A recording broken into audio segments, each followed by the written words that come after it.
Hello, I'm joined by the wonderful multi-award winning Paul Foote, who is currently on tour with his new show, Hovercraft Symphony in Gammon Major.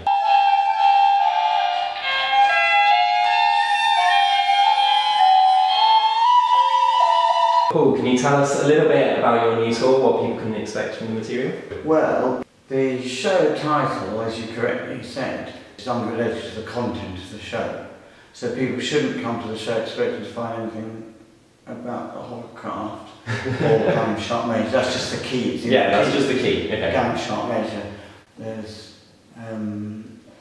a character humour. When my voice goes all funny, and I'm a character. Are these characters the ones that you talk about on your website, so Skeleton Johnston and Penny, or is this just totally different characters entirely? Oh no, different. I make them up all different. Okay. But those characters on my website, they're a mixture. See, I like to confuse people. Like Skeleton Johnston is, well, it's half skeleton, half Mr. Johnston. Yeah. Aaron, who is the child worker on my website. Jack Cullen, who appears on my website in a gollywog version. Jinkiton Sphinx is another one, I made that one up. She's the master, the mistress of the Guild Lodge. And then there's Penny. Penny is an actual character that I do on stage sometimes. Okay. Transformation. I'm Penny. I'm the lady. I'm bisexual. Penny is quite a sexual lady. Oh yeah, I was getting that. Bisexual and very sexual force. You have the option if you want to ask me some questions as Penny. We can do that. Yeah, whatever. Before I ask you a couple of questions as an option. And I will do that. I want to know out of all this. Penny, want to know a question.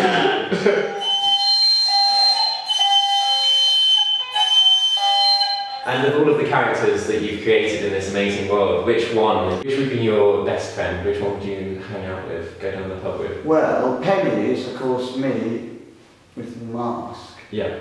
So I wouldn't be able to go out with Penny. And I wouldn't want to go with Penny anyway, because she's quite psychotic and quite difficult.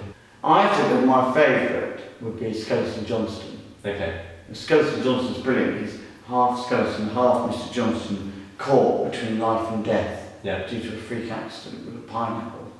Oh, okay. He died falling into a pineapple. Wow. But all the enzymes of the pineapple sort of kept him like not quite dying, so he like stayed, so he's halfway between life and death.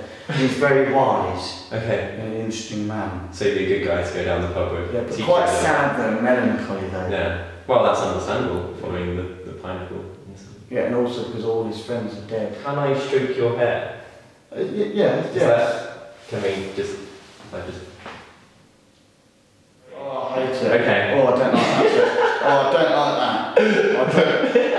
I don't This isn't how I expected this interview to go.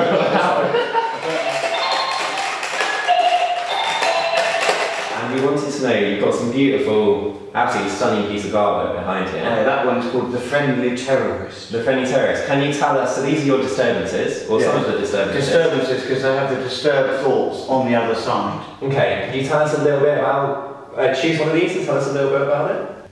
As her body pulsates with orgasm, a bedside lamp smashes, and a clumsy young woman comes to a sinking realisation that she is never going to be the competent prostitute she'd envisaged.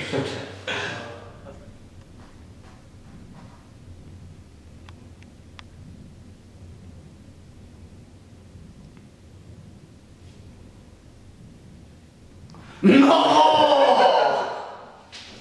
So I wanted to know, you've collaborated with and worked with people like Russell Brand in the past, and also Noel Fielding, who actually performed in Cambridge a couple of days ago. Well, me? Well, your alter ego, your lover.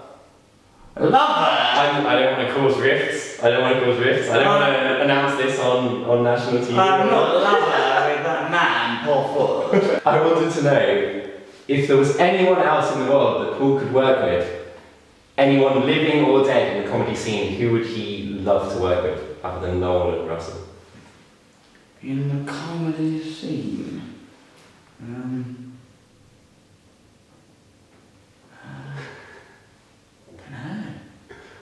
don't really take any notice of anyone else's comedy. I just do immersed in my own thing all the time. Not because I don't like the other comedians, just because, like a lot of comedians, we're just completely absorbed in our own thing.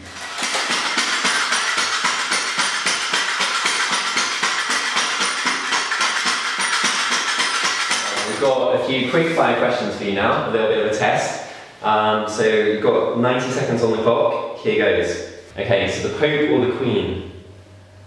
The Queen. The Queen, why? Well, she speaks better English, doesn't she? She sells seashells on the seashore, why? Well, because if you want to get to see seashells, you tend to go to, I mean, those sort of people tend to go to the sea, looking for them and then think actually it's easier just to buy the ready packaged ones. Compressed milk or a dinner date with death?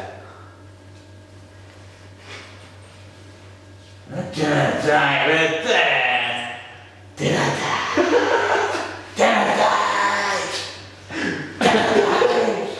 You didn't ask why for that one? I didn't ask why, I was just hoping they would end. Spoons or forks?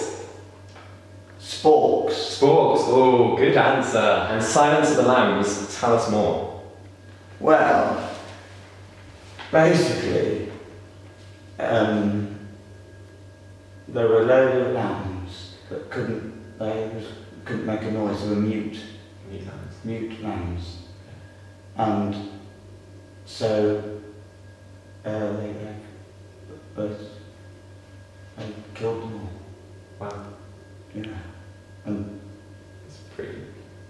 Guts all over, flying all over. It's a pretty dark way for the interview to end, really, isn't it? What it was not silent was the silence of the limbs. That ripped off. The noise is quite noisy. Rip off the limb. It tends to make quite a lot of noise. It does make a lot. And just as with the lamb. Well, except for the mute lambs, that they purposely cast for Silence of the Lambs because otherwise it would have been totally misleading to the audience. Yeah. Rather like Hovercraft Symphony in Gammon Major.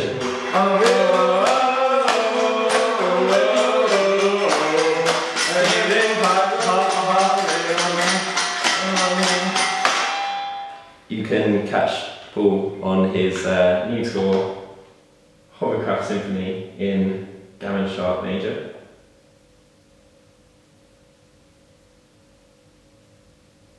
And the new album's coming out next week.